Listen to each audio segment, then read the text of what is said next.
First light in the morning of October 13th revealed a disaster in the making on British Columbia's central coast. Prince Rupert traffic, Nathan E Stewart, good morning. We have run aground here at Seaforth Channel. A U.S. tug and fuel barge returning from Alaska had hit rocks near Bella Bella. We're taking on more water. Levels in the engine room are coming up to the generator there, so we won't be sure too long here. We're going to lose power. Using their small boats, members of the nearby Halsek Nation tried to push the enormous vessels in a futile attempt to save the shoreline. There's fuel just flowing out of the boat. The sinking triggered a huge spill response, with dozens of vessels, the Coast Guard's largest ships, and more than 250 personnel. Yet it was unable to prevent tens of thousands of liters of diesel fuel from polluting a pristine area. That's the rail leg right there. It's home to whales, eagles, and other birds, and where the beaches are abundant in clams and shellfish. Those who live near the spill site see the Nathan E Stewart as a cautionary tale that it's exceedingly difficult, perhaps even impossible, to clean up any spill on the BC coast. And they say it's why the wisest policy is to say no to ships with the potential to cause the worst accidents. People making their living from herring fisheries, clam fisheries, salmon fisheries, those will all be impacted. It's going to be felt for years. In the days afterwards, we went out to the sunken tug with Ian McAllister. He's an award-winning wildlife photographer and environmentalist who lives in an island just 25 minutes from the spill site.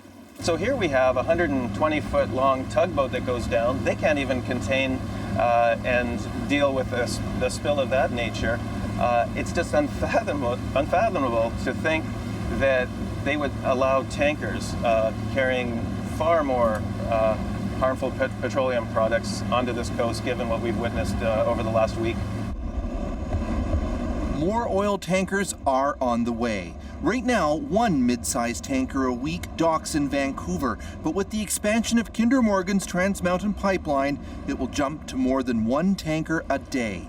This should be a wake-up call that we not only do not have the oil spill response capabilities, but it's just impossible to actually contain a spill once it happens.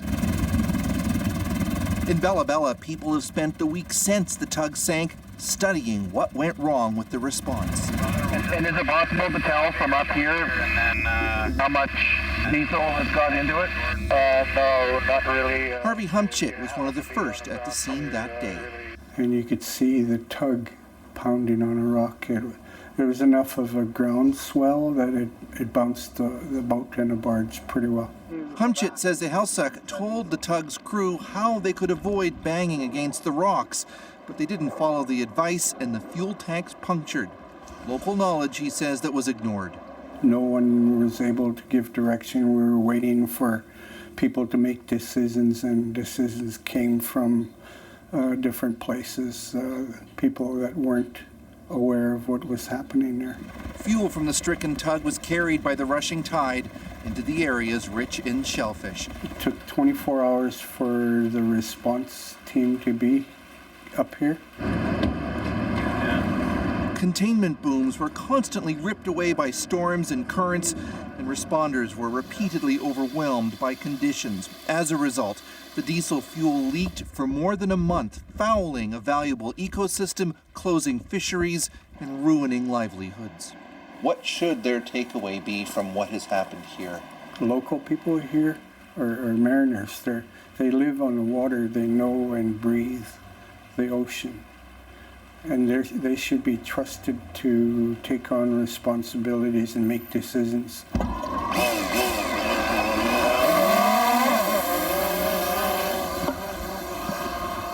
Yeah, you can definitely see the slick. When we were out with Ian McAllister, he put up his drone to see just how much of the slick wasn't being contained. Diesel is thinner than crude, which makes it harder to capture. A sophisticated oil retrieval device called a current buster, countless skimmers, and a surveillance aircraft, all of it seemed inadequate to stop the fuel from spreading. Most of the damage was done in those first hours, and that's where there was not an adequate response. Only about half of the diesel from the tug was ever recovered. The ongoing incident at Bella Bella is unacceptable. I know this. You know this. Canadians know this. It's time for a change. Not long after the tug went down, the Prime Minister was in Vancouver to unveil the new coastal protection strategy. The plan had been in the making for months, but it acknowledged many of the deficiencies identified by the HELSEC. First Nations will now be trained as first responders and given more control over the scene, and there will be more tugs and vessels to get to emergencies faster. If there is an emergency, it's most likely to be around Vancouver, Canada's busiest port, which is where most of the resources are now. Right, so we're out here in Burrard Inlet. What you're looking at is our 4,000-ton spill response barge. Oil and shipping firms, which pay the cost of any cleanup, have set up their own company to take care of spills. It's the Western Canada Marine Response Corporation, where Mike Lowry is the communications manager. There's really an exaggerated opinion right now in terms of what spill response is and what it isn't. An oil spill, it's an environmental emergency. And just like a forest fire, there are going to be limitations. Just as firefighters often can't stop forests from burning, spill responders usually can't get most of the oil. They're limited by time, resources, and the kind of fuel that spills. Industry-wide, the most commonly accepted statistic is only 10 to 15% of spilled oil ever gets recovered from the water. When you hear that 10 to 15% figure, that doesn't give people confidence. So again, I think you're using 10%, 15%, that's an average on offshore oil spills. You cannot take that and apply to all spills, okay? You're looking at where the spill happens and the type of product. Now, we've had spills in here where we've got 95% of that product. Lowry says recovering oil is just one way to clean up. Chemical dispersants and other countermeasures that help nature deal with the oil are also critical. And that's why there's nothing in Canada's laws that provide targets about how much oil must be recovered. So how do you judge success then? Yeah, I think you judge success by how fast you can respond to a spill, how well that your plans were executed in that situation. With the Kinder Morgan expansion, the Western Canada Marine Response Corporation will receive an additional $200 million, 9 times its existing budget, to add more staff, equipment, and bases to get to spills faster. What we do need to do is to make sure that we have the right equipment and get there in a certain amount of time. On a visit to Vancouver's harbour, Transportation Minister Mark Garneau told us faster response times in the new coastal protection strategy should give Canadians confidence. But what we need to do is to reassure Canadians that whatever the tankers are carrying and however many they are, that they can be sure that we have a proper response capability in case something happens. The waters off BC's south coast were identified in a 2013 government report as being among the highest risk areas in Canada for the worst kind of spill.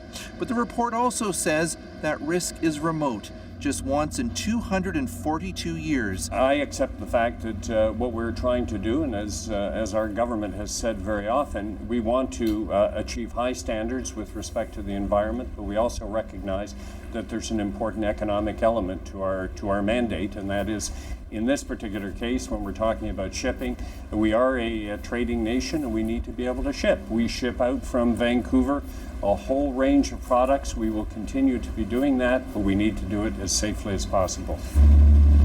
Traffic through the Port of Vancouver is increasing, and more Alberta oil will be part of the cargo.